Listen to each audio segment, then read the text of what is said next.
for an hour.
Go. Hey, good evening, everybody. This is Big Bill, and welcome to Who is Big Bill Talking to Tonight? And tonight is 5/24/2018. We're coming to you live from the greatest city in the world, New York. New York. We liked it so much, we named it twice. How about that? Please forgive me if I sound as though I'm a little blurring. I went to the dentist today. I got some teeth worked on, and I don't know. I got to hold a towel under here because I'm dribbling. But anyway, tonight's show is Who's Big Bill Talking to? Tonight is we have Bob's from Dabob's Mancave, Bob from Dabob's Mancave, true Mancavian, man who invented the Mancavian way, and Ron from Ron's Trains and Things. And these two guys you've known and have seen. Last night, Ron had his first live show on, and he did pretty well, I thought. He came across really well, and stuff like that. It was a pretty good show. We'll get more into that later. Tonight's show, we're going to be doing a discussion on YouTube videoing, how to video, why we video, what the proper procedure to video. These guys have been making videos for quite a number of... Ron recently just got into it again, but Bob has been doing it for quite a while, and Bob has some pretty good, interesting videos that he puts up, very entertaining videos. So we're going to get into that tonight. But before we do that, we got to do homework. And homework is the summertime is upon us, and everybody's taking off except me and John. Everybody's on vacation, which is a good thing. Everybody needs a little rest and relaxation. But next month, in August 14th, we're going to have Steve Brown on the show. Steve Brown is a newcomer to Model Railroading. You can check out his YouTube channel. It's called It's My Railroad. He has a very unique way of doing things and coming across. He's an N scaler, and he lives in Southern California. And then right after that, on August 21st, we're going to have Miles Hale on Who's Big Bill Talking To. And that's going to be kind of like right after the National Model Railroaders Association convention in Kansas. And that's going to be a pretty good. We're going to get an update from that. And we're also going to talk to Miles in regards to his beginnings of getting into the hobby and where he sees the hobby going and stuff, plus updates from other what was going on in the National Model Railroaders Association convention. Also, in the future, we hope to have Steve Atwell from Midwest Modelers Hobby Shop on. He's tentative, and a few other guests that I've reached out to that haven't replied yet, so I can't really mention their name because that would be unfair if they turned me down, which they have every, busy schedules and stuff like that.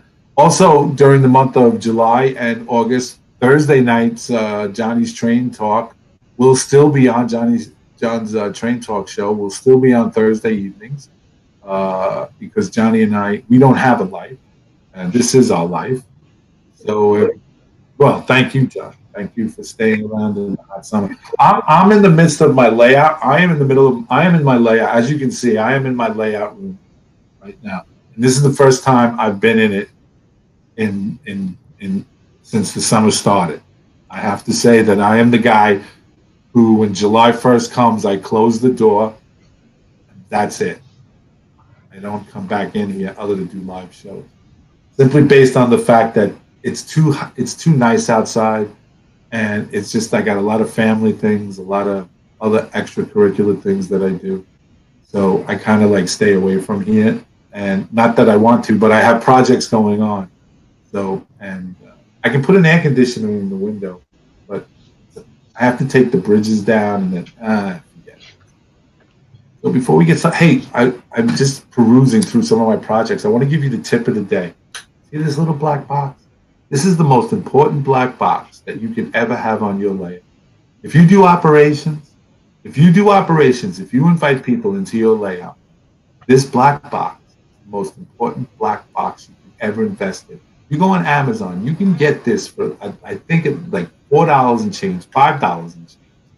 Most boaters who do boating have this. What this is you attach this to the layout, it opens up, it becomes an Instamatic cup holder. Now, Ron and Bob are chuckling, but I want to tell you something. You attach this to the side of your layout, and some guy comes in. You don't want him plopping it on the layout. You want it right there. And you know what else this is good for, boys and girls? If you strategically place these in the layout, you can put a cup in here with your tools, small tools, to which you can work from without having to put them on the track and reach in and bang things around. And look. Look at that. Compact. When it's on the layout, I'm using it right now to watch the phone Q&A right here. So that's the tip of the day. Tip of the month, I should say. And don't ever say I never gave you anything. Look at that. Come on. It is good. It is good, right? Come on. It is. I have. But will it hold this?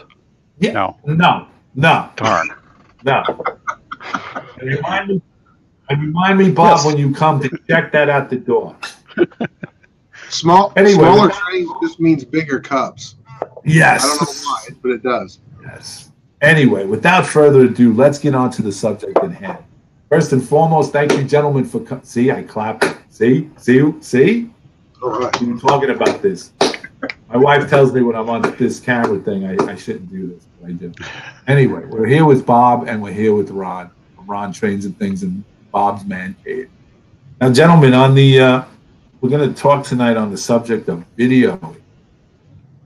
Become a big thing on YouTube. One of the things that YouTube Model Builders was started out was to give tribute and to share that guys that do YouTube modeling and YouTube videos. So what we want to do is get to the nuts and bolts of it.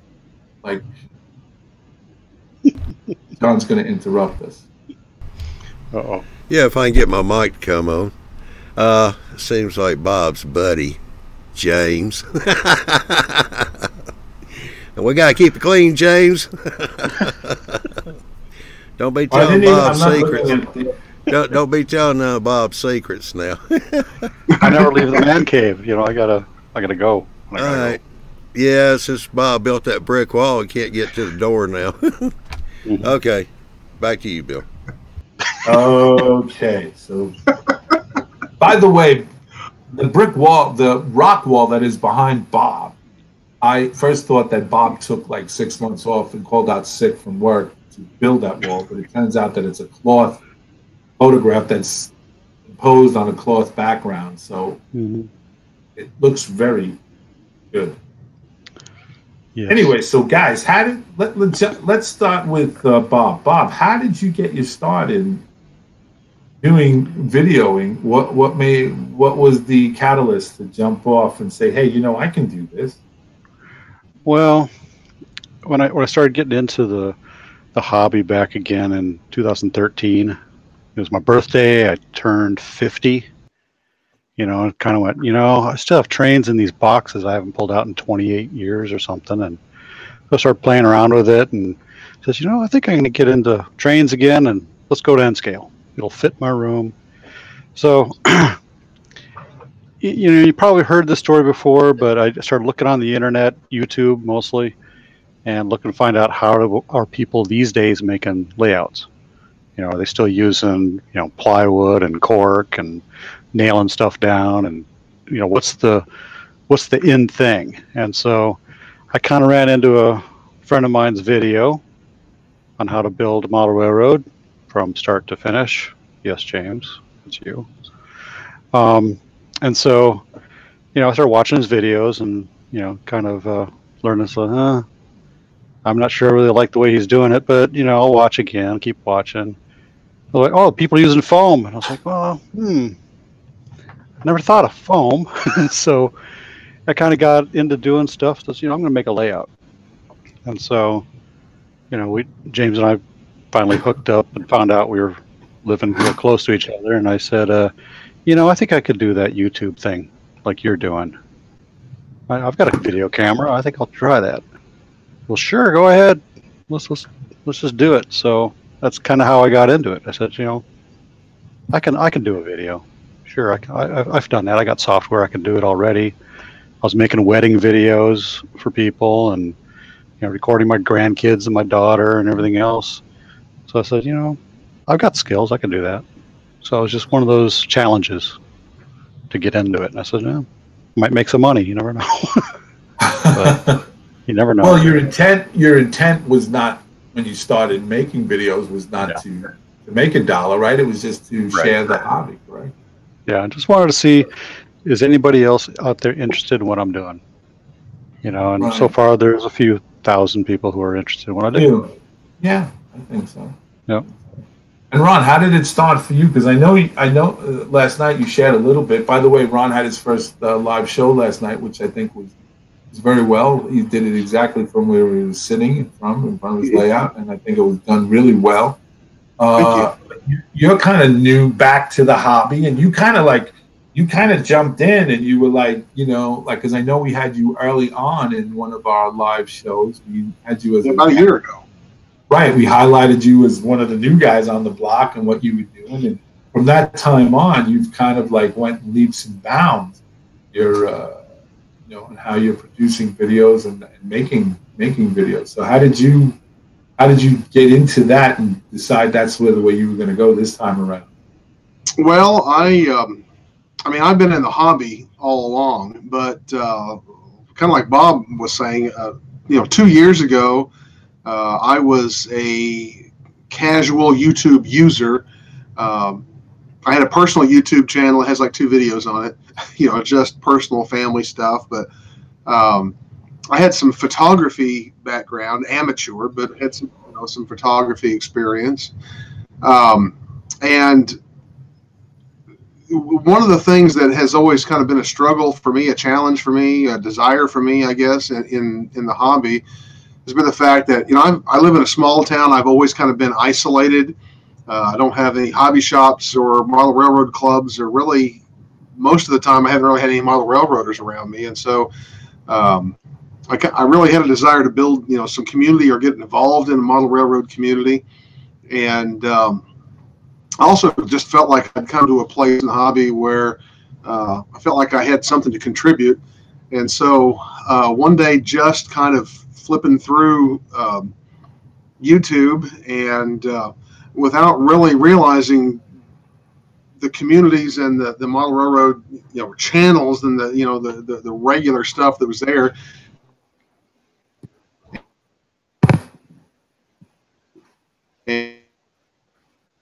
And binge watched, you know, everything that he had made over the course of about 4 years. And I thought, you know, I think I could do that. I think I could enjoy that. I still put it off for, I don't know, 9 months or 10 months until we got a chance to enter a model building contest. Eric Hall hosted his Big Build Contest 2, and decided, well, this is the time. So I literally started the channel initially to enter that contest. And after I made the videos for that contest, I just kept making them, and people were responding to them.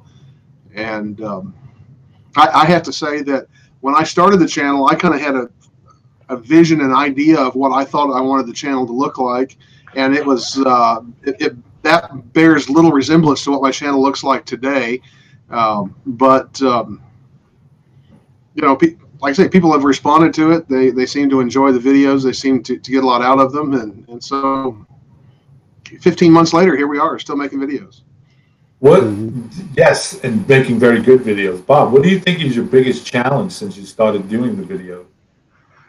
I don't know. Probably making a good content video.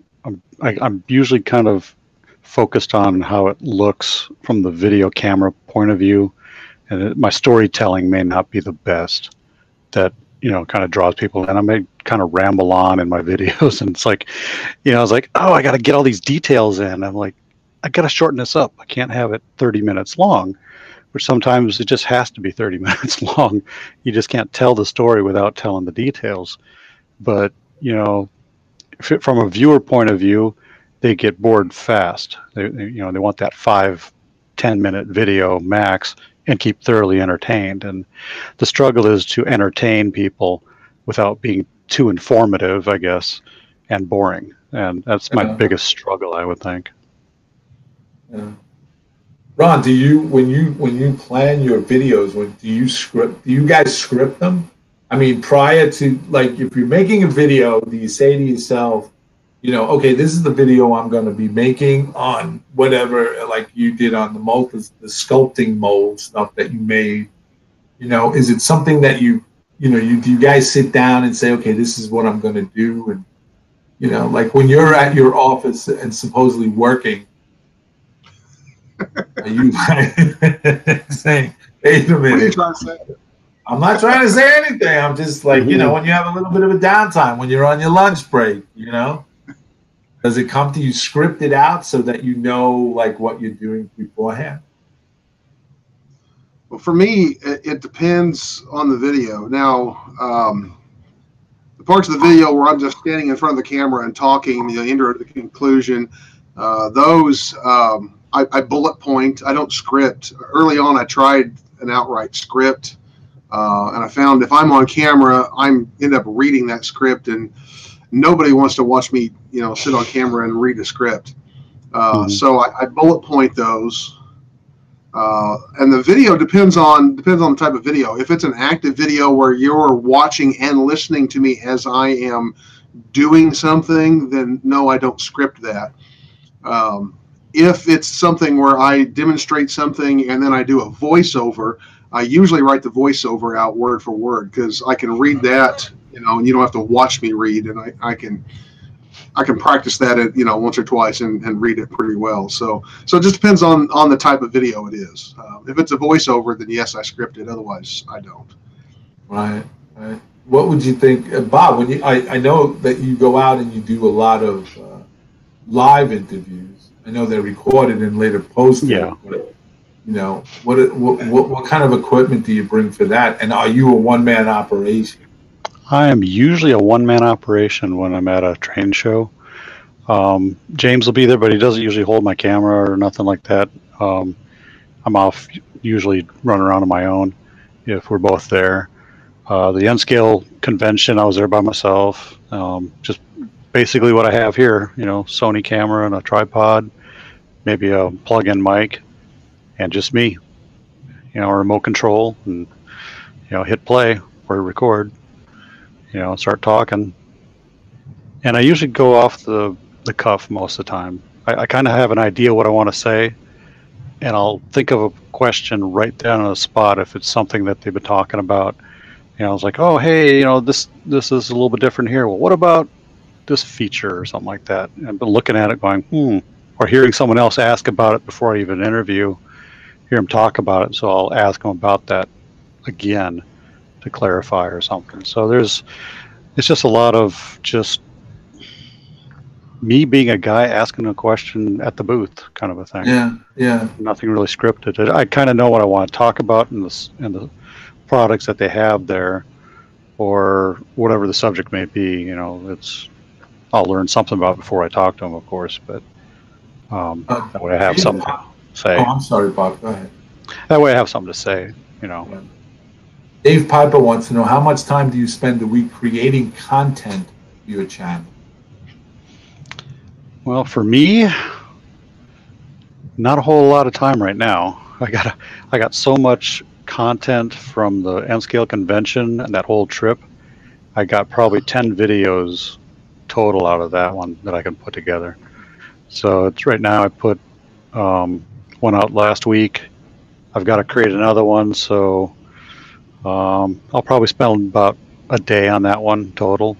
Well, a day meaning after I get off work till I go to bed.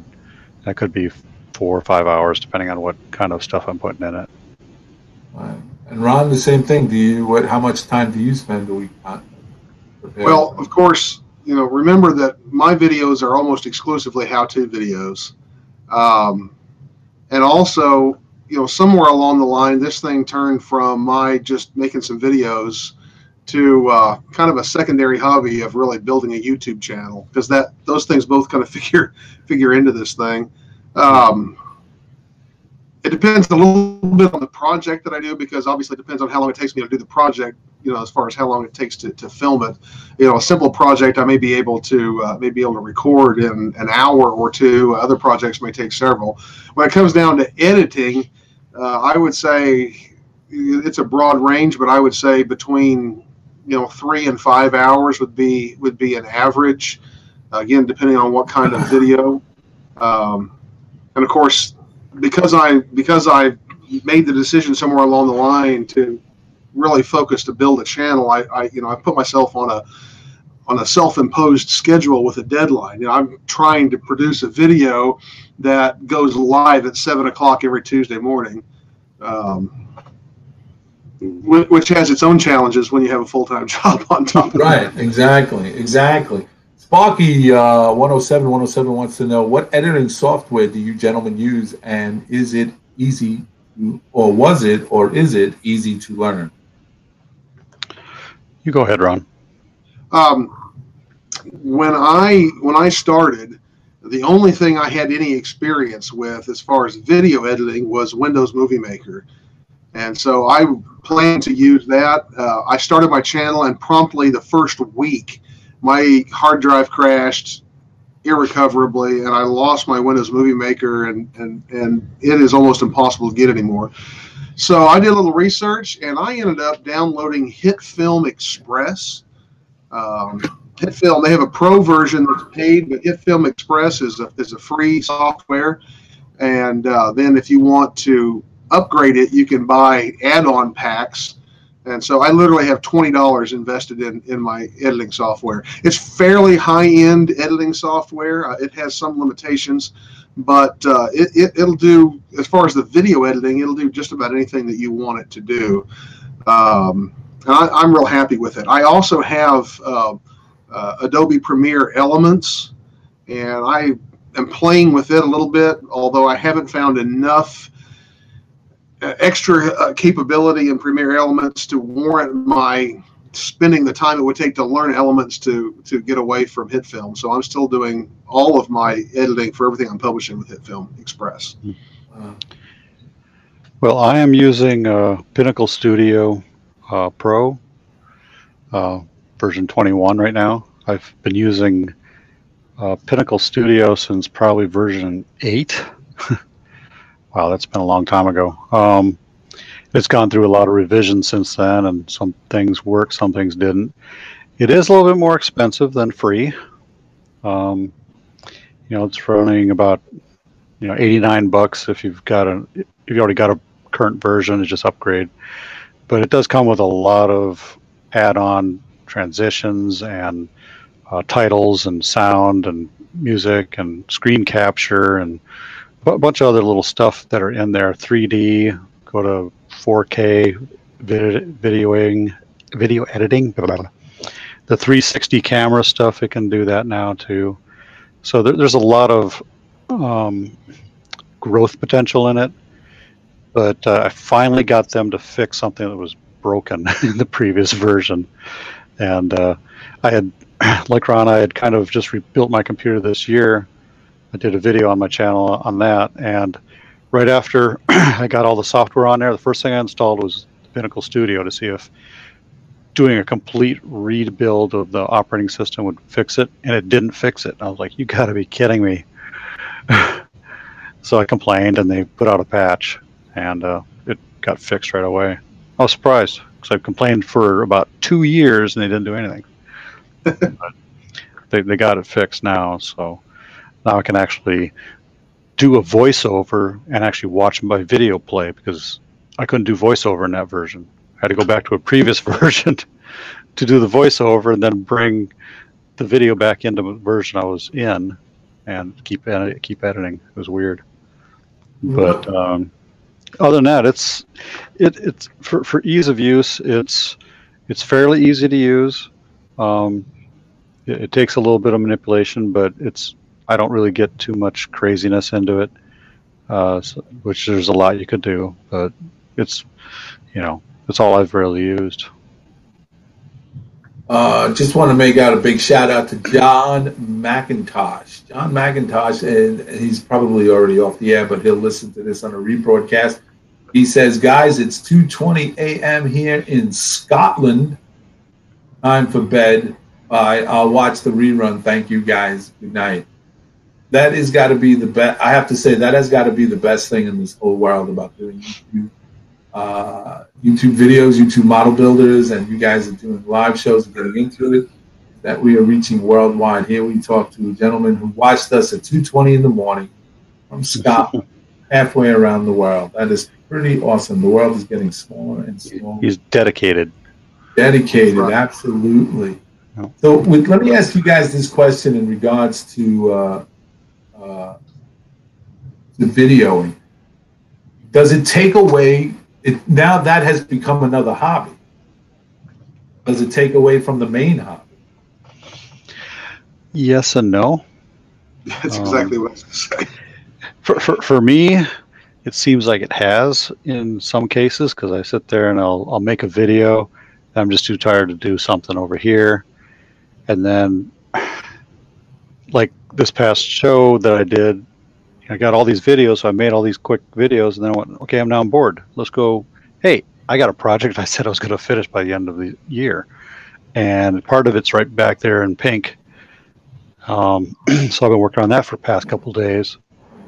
And I'm feeling better, but now I'm going, I got to make another video this week. I gotta take that away and do that tomorrow. And so yeah, it can get in the way. But it depends on your priority. And if both of them are your priority, you can do both at the same time. And if I'm doing a how-to or something here, well, I'm making a video and doing the same thing on the layout. It works out on the end, really. Oh, okay. So do you find it? Oh, go ahead, Ron. I'm sorry. No, that's all right. I was just going to say, of course, again, I'm making almost exclusively how-to videos, so on the one hand, I spend a lot of time, editing and setting up shots and, setting up filming, but it also means that I'm doing some project on the layout every week because, my videos, almost all of them, are me doing something on the layout or for the layout with rolling stock or whatever. So it kind of goes both ways a little bit. Yeah. Sparky 107 asks, so Bob, let's see, maybe move down here. So Pinnacle is easy to use, Bob. Mm-hmm. That's what he's asking. So is easy to use, Bob? Yeah. If you've never used it before, there is, and if let's say you just use Movie Maker or something real easy, saying I'm going to put clip, put a transition in here, and maybe a title. That's all you're used to. You can do that in Pinnacle Studio as well. It's not too hard to do the same exact thing. It's just there's a lot of little features in there that help you make that video jump out a little bit more. You know, if you want to edit a clip and make do the green screen thing like I got back here. You want to put a picture or something behind you that you have on your computer, or a video running behind you. You know, there's options to do a little bit more advanced stuff there, or split screen things, and you know, adding audio tracks and doing voiceovers and all these other things that you could put in there. You know, it's a little bit more advanced than just putting clips in and, you know, doing a quick video.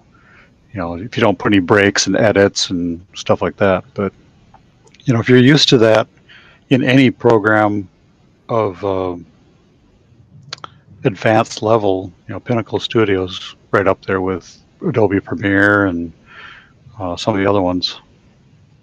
What, in regards to equipment, such as the thing that makes this all work, is the camera. What kind of cameras do you guys use, and are you using your cell phones? Which I don't think you are. Nope. I for one, I met Model Man Mike through this thing, and first thing Model Man Mike said to me was, "Bill, you got to get yourself a Sony camera, son. You got to go to Amazon. You got to spend that money, get that Sony camera." And I was like, I don't know. So I started making on my cell phone. I call it guerrilla videotaping. I just like, if an idea pops into my head, I just like, okay, get the phone out. One of the first things I learned is to keep it at landscape. Yeah. Portrait. Yeah. Portrait is hard to watch.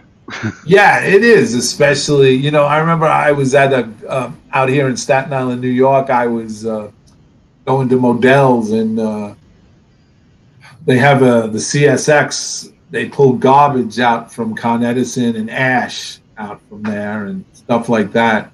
And the crossing gates went down, and I filmed it all in landscaping. And everybody's comment was, "Thank you for doing landscape. Thank you for doing landscape."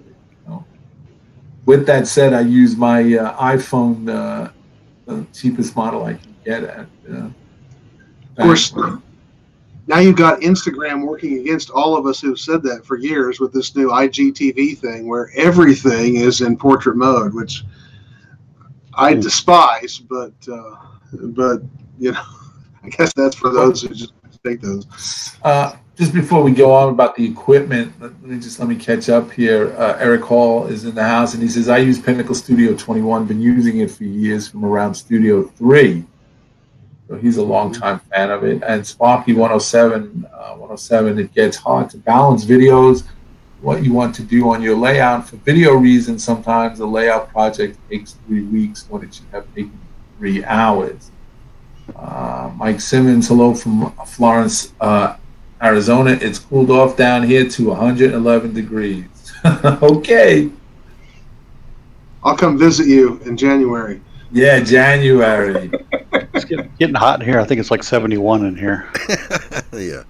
Got all these lights on. Before you move on, Bill, Hillbilly Railroad Scott was asking about backdrops. I didn't see that. I apologize, Scott. I just wanted to jump in because we've got 3 excellent examples here. If you'll look at Bill's screen, let me blow him up. You can see he's in the layout room, and he's got his layout behind him. It's not too busy, so it doesn't distract from Bill. So you'll pay more attention to what he's talking about. Well, my mother always said I had a face for radio. So. Yeah.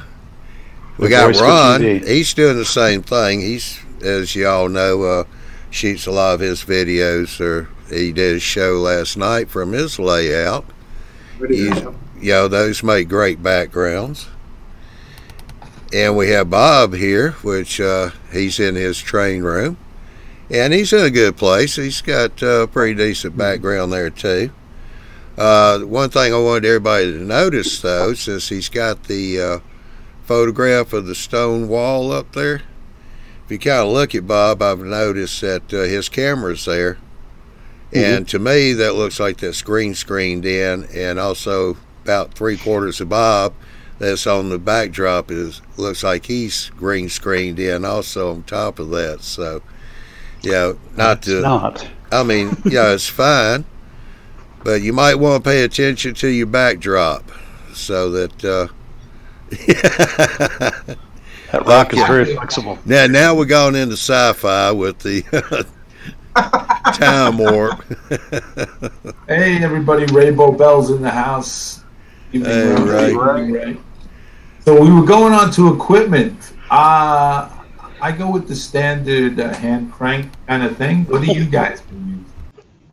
Well, I wanted to say you said something about phone a while ago, and I don't record on phone, but there are a lot of YouTube channels out there that do everything on a phone, and I see a lot of model railroaders who do, and I'd just like to encourage you, if you're making videos and you're going to use a phone, invest in one of these.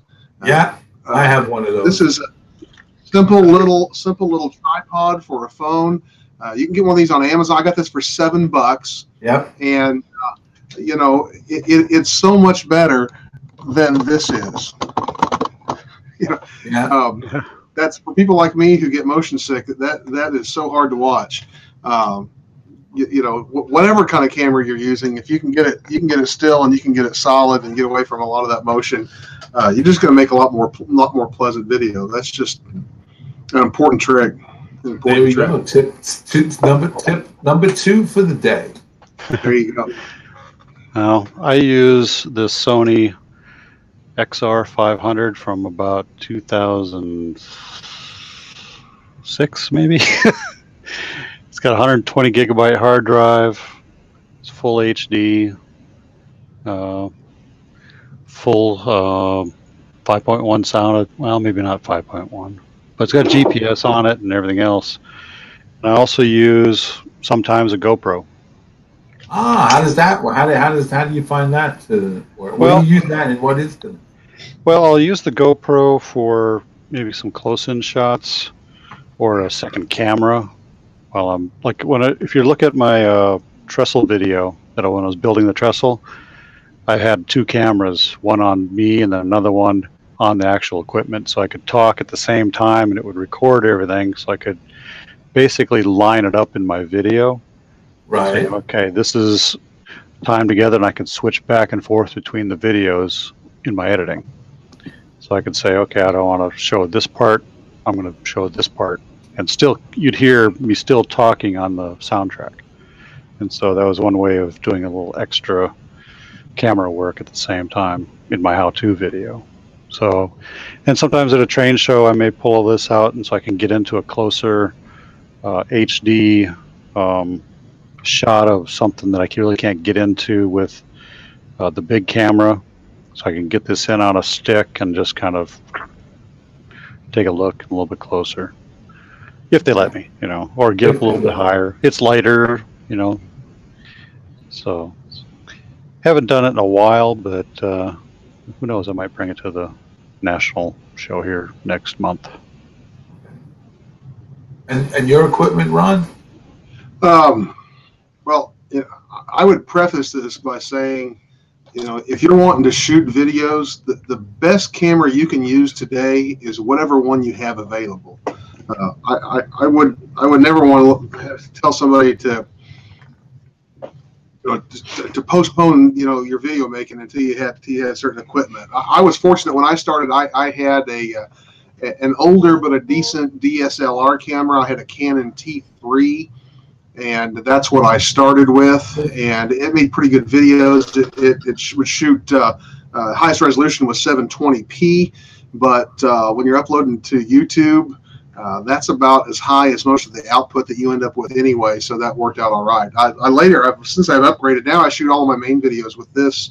It's a Canon T6i, which I love. It shoots, 1080p, and it's got better battery life. It's got the great flip out screen, which is a fantastic thing if you're wanting to do any kind of vlogging or that sort of thing out on the go. If you're shooting an interview, you know, like Bob was talking about at a training show, it's fantastic for that. And I really like it. And then, of course, the one I'm using right now, whenever I'm live or even for some of my work that I do at the workbench. This is a webcam. It's a Logitech C922 Pro, which is a high-def webcam, and I love it. It's fantastic. It's small, it's light. I can take it anywhere, plug it into the laptop, and away we go. So I'm using a Microsoft Studio kind of webcam. Mark Simmons says, steady, steady, steady, small tripod inside and a big tripod outside rail fan. Yeah, absolutely. I also have in my tripod, it's a monopod, so I can pull this out and use that as a stick and, get into places where this tripod's just way too heavier to carry around everywhere. So if I'm at the train show, I'll probably drop the bottom part off at a booth that knows me, and I'll walk around with the monopod and get into some areas that are a little bit easier, and I'll have something I can hold on to and get into an area without bumping into other people and get in the way of them looking at the same thing. We recently had something newsworthy happen here on Staten Island. I happened to be in the vicinity when it happened. It went down, and there was a gentleman, a young guy actually, standing there. He had this really nice-looking camera that was shoulder-mounted, and it had a handle, a grip handle, and he had everything attached to it, and a utility belt. And I asked him, "What do you do?" And he goes, "Well, I'm an independent cameraman." He said, I sell my photos and videos, whoever who wants to buy them for the news." He says, "I also have a YouTube channel." And I said, "Oh, so what do you do?" He said, "This camera exclusively. Carrying all that other stuff is bulky." So I inquired, as my wife is telling me, "Don't ask him how much it is." So I asked. It's a lot. Yeah, it was over $2,500 for the camera alone. The microphone was like $6, But for his trade, it was worth it. It looked lightweight and stuff like that to carry. But again, the cost factor comes in. You're running, you're doing your household, you're providing, you got to put food on the table, and you got to have, you do your train hobby. And so how does that interlace with everything? I mean, I know obviously you don't say, "Oh, I'm going to buy an $1,100 camera." Yeah, well, that's why I was. Yeah. That's why I was saying what I was a while ago about, you can.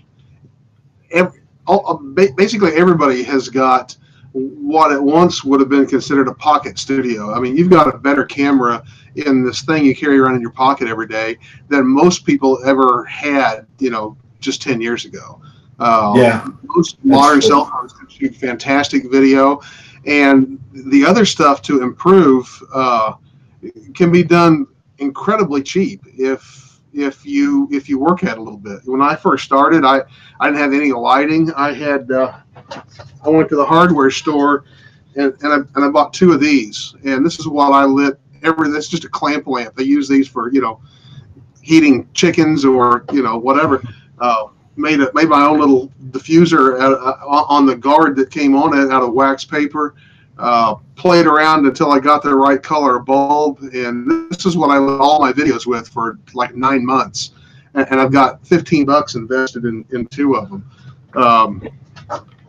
You want to improve your sound. I mean, you can spend a lot of money on microphones, but you can get a wired lavalier. I've got this. I can't remember what brand this is, but Amazon. I bought a wired lavalier. It's got 20 feet of cord, so I can video, inside of my train room anywhere.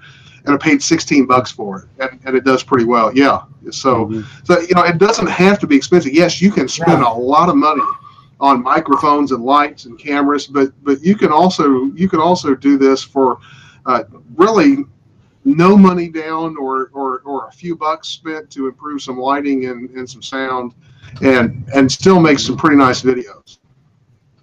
Yeah. Sparky wants to know, do you guys have any special lights you use? I do. I try to get LEDs. I replaced the main bulb fixture in my room here, and I got 7 kind of LED. They're hot LEDs, but sort of halogen-ish. But I can adjust them and point them to wherever I want them, and get light where I want to focus on, and then I may have an extra light, sort of like Ron's, a little clamp light. Put LEDs in it. LEDs will last forever, and they're great, and they're not hot. So, Raven Rouse says, I use my iPhone 6 and I have movie software on my phone. He uses that. You got to use what's at your, here at YouTube Model Builders, I was telling the guys earlier before we went on air, we spend no expense in technological upgrade and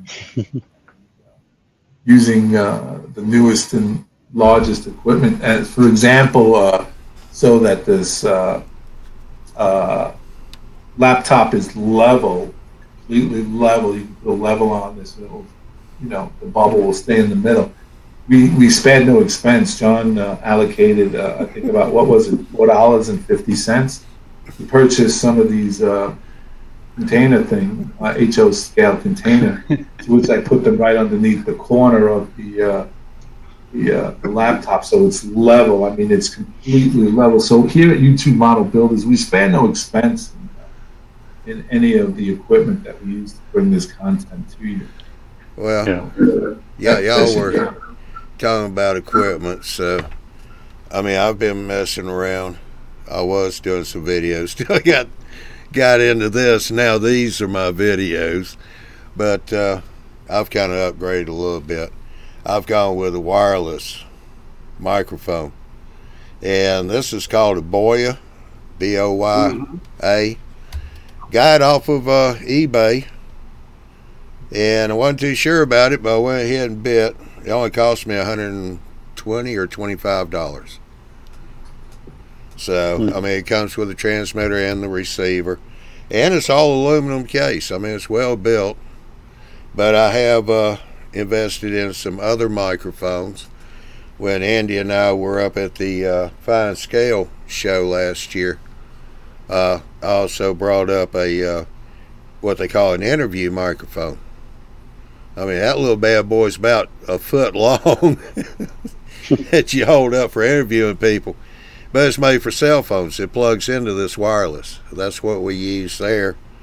And I've got a couple others. I mean, all the microphones, I've never spent over $20 on a microphone that I can use with this one right here. So, I mean, I've got the interview, I've got the single lapel, and I also bought a double lapel that's wide together. I mean, I can unplug each one, but I got about 6-7 feet in between those, so I can hook two people up at one time.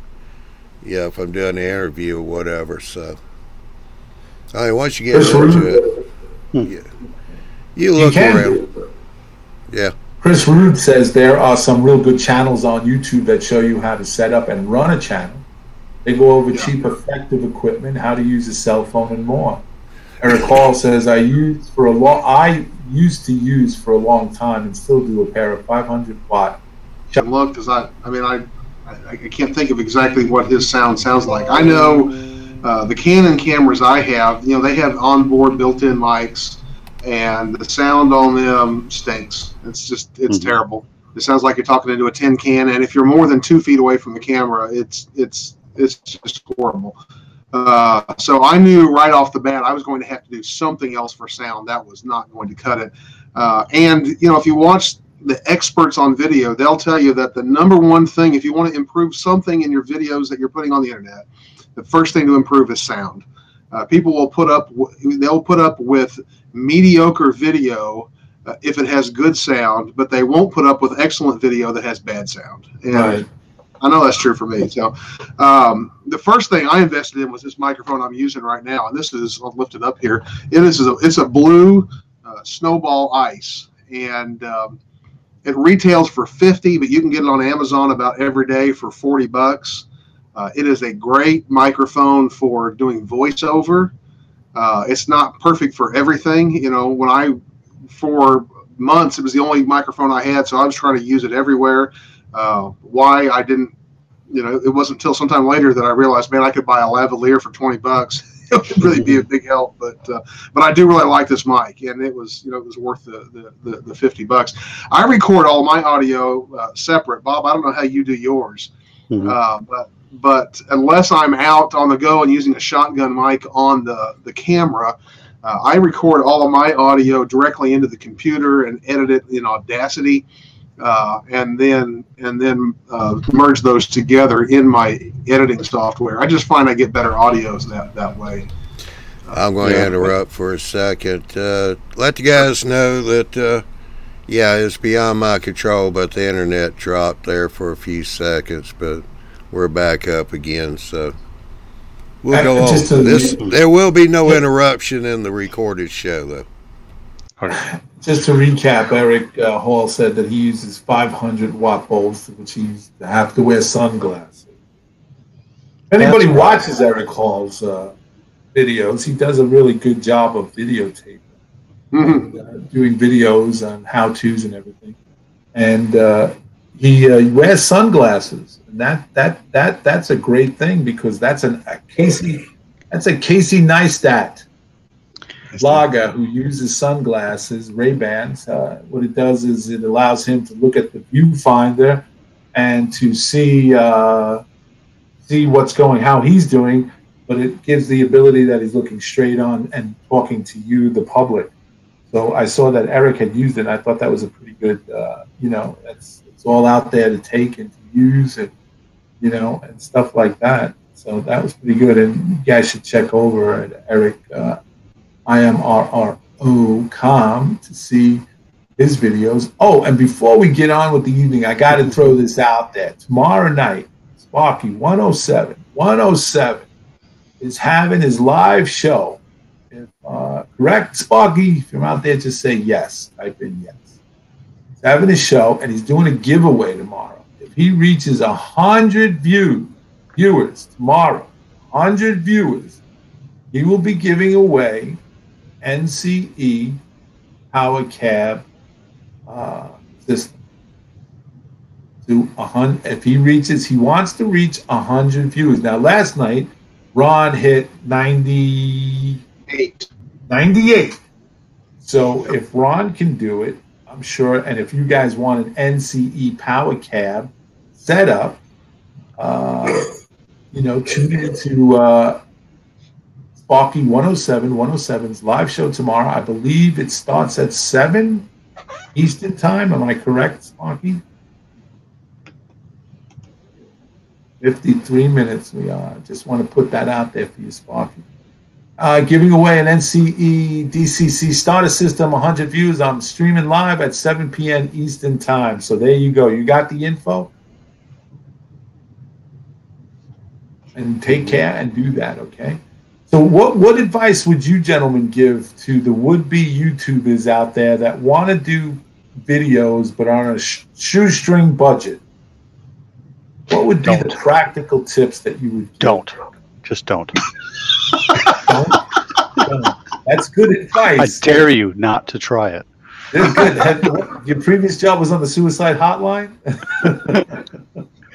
No, hold, I got to get a cup of coffee. You're going to jump. Don't worry. Hold, I got to get a coffee. Yeah. Hold on. Yeah, if you're willing to put your face out there for everybody to look at and critique and get mad at you for something you said that is prototypically wrong. We didn't even get into that. Whatever, there's you gotta put your face out there and be willing to do that. Otherwise, no one's going to watch your video if it's just sitting there and you sitting there talking about some Thomas the Tank Engine driving around the thing, and you don't really have nothing entertaining to give anybody. Nobody's going to watch it. I just did a Thomas video. So. Oh, yeah. But I mean, that's, Bob, you kind of opened up Pandora's box there, which I never, it's something that I've always wanted to discuss, but since you brought it up, how do you handle the thumbs down? Do you guys take the thumbs down personally? Sometimes, but I've kind of learned not to, because there are haters out there. But somewhere, if you do anything on the internet, if you get involved in model railroad forums, sometimes they can be the most hateful places in the world. I'll just be honest with you. This is true. If you get involved in any kind of a community on the internet, you're going to find haters because they're just out there. Absolutely. I've been pretty fortunate. I don't get a ton of that on my channel. I get more of it in other places, social media where sometimes my videos, end up. But you're going to have some of that. And one of the things that's happened to me over the last several months, I've got, a couple people, and I can only assume it's the same couple people because it happens the same way. Nearly every video, almost before they would have had time to watch it when it goes up, I get like 2 thumbs down every time. And never a comment. I think it bothers me more if I get a thumbs down without somebody saying, hey, I had this problem with your video, or I didn't like this, or I disagreed with that. I don't mind, some critique. I don't mind constructive criticism. I don't mind having conversation, but just to say, I hate that. I just hate it, Well, but I know when I got my first thumbs down, I remember I tore the computer right out, and threw it across the room, and my wife said, "What's the matter?" Nothing.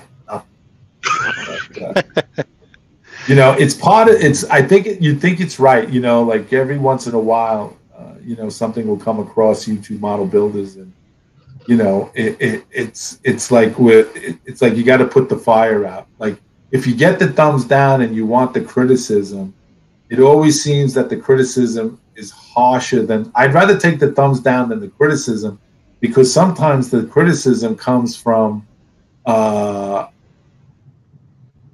is a little bit more harsh than the thumbs down. If I get the thumbs down, yeah, I'd like to know the reason why I got the thumbs down. But then you know what? At the end of the day, this is just a hobby, and I shut the thing off and I walk away. And guess what? The wife still loves me. The kids adore me, and the birds are singing all around me. So it doesn't really affect. But it's a good thing to get into, because I've seen recently there was a gentleman who decided he was going to get away from doing YouTube's videos because he said something that upset somebody. He apologized for it, and then he got lambasted, and then he decided, that's it, I'm not doing. I mean, that's his right, but certainly not, this is just a hobby. We're trying to put the F word back into the hobby, which is fun, And sometimes I think, in my experience, I think it's sometimes we take it a little too serious. Yeah, I'd say 2 things about those thumbs down. First of all, what a lot of people who leave those thumbs down don't recognize is that from the channel's perspective, the thumbs down actually helps you. YouTube doesn't gauge thumbs up versus thumbs down. It only gauges engagement. And whether you give somebody a like or a dislike, you're engaging with the video. So when you're giving somebody a thumbs down, you're actually helping build the statistics on that video by engaging with it. So that's number one. Don't worry about a thumbs down. That person may have been trying to hurt your feelings, but they actually helped you out. And number 2, I agree. Mm-hmm. Number 2, if it really bothers you that somebody gives you thumbs down consistently, just beat them to the punch and thumbs down your own video when it first comes out, and do it before they do. This is true. No, but it, it's right. It comes part with the internet. The internet is a very strange. We all know it's a very strange and wasteland out there. I mean, you can use it for good, and it can be used for nefarious reasons and other things, and stuff like that. It's what you put into it. I think that you gentlemen put a lot of hard work into your content, and it absolutely, absolutely shows on your finished product, on the fruit of your endeavor. It really does come out, and I'm so grateful.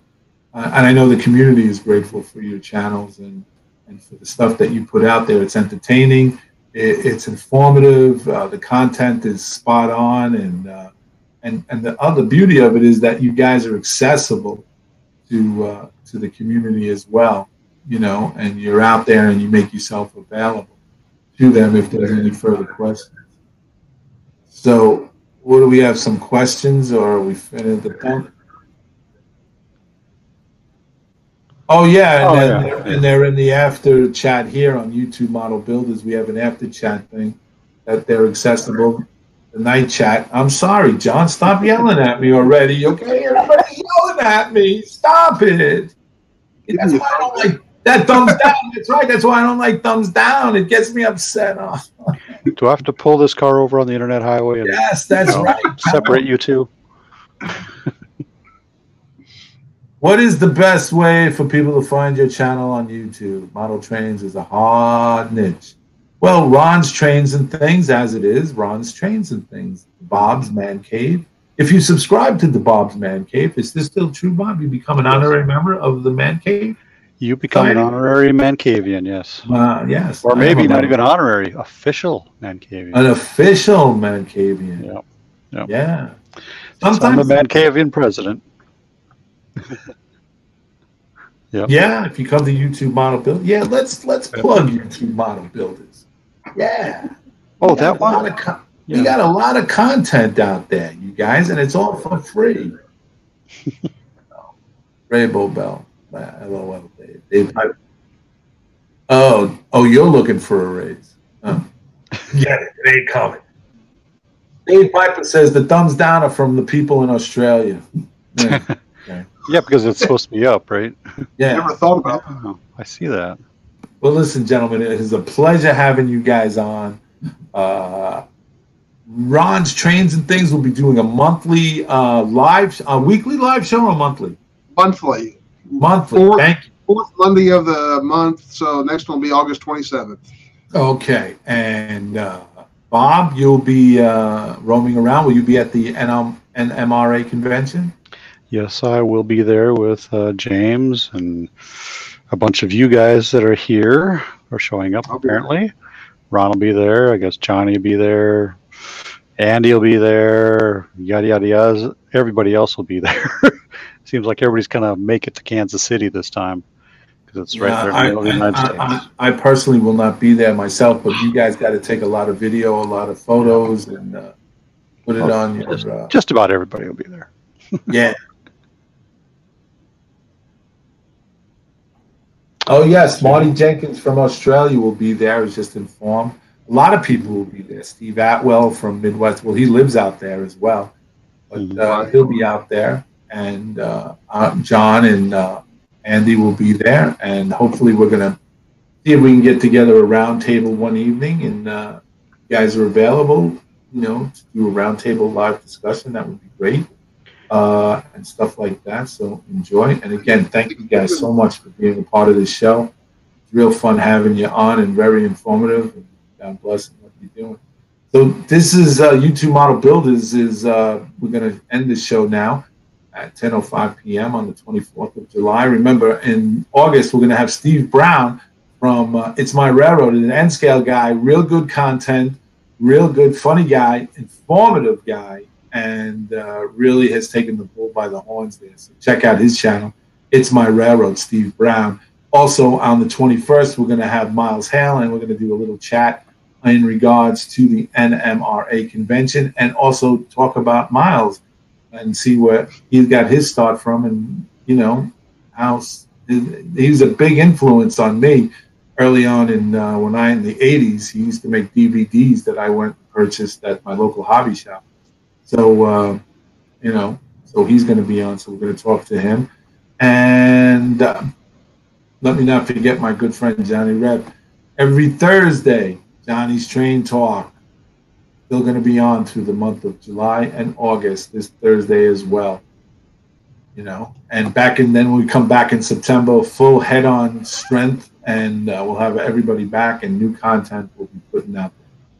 So we want to thank you guys for tuning in and watching. Remember, tomorrow night is Sparky's. Tune in, 7 p.m. Eastern Time. Gets 100 views. He gives away a free DCC starter set from NC. Okay? So with that said, from John, thank you, John, for directing again and for taking the time and the effort to put this show together. Great job. Director extraordinaire. So with that said, thank you. Take care. God bless. And we'll see you guys on the radio.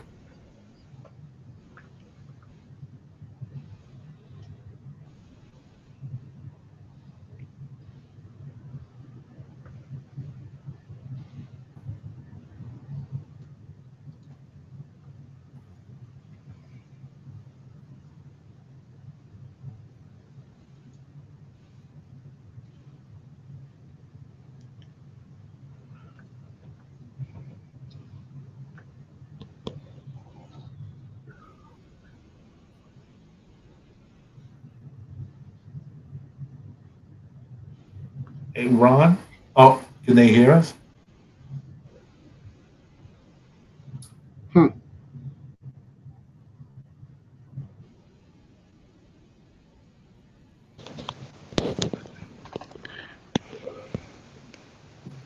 I love turtles. I think, John, I think we can get you off the awesome chart. The burglary thing is a little iffy. Yeah. I show it's still live too. You know,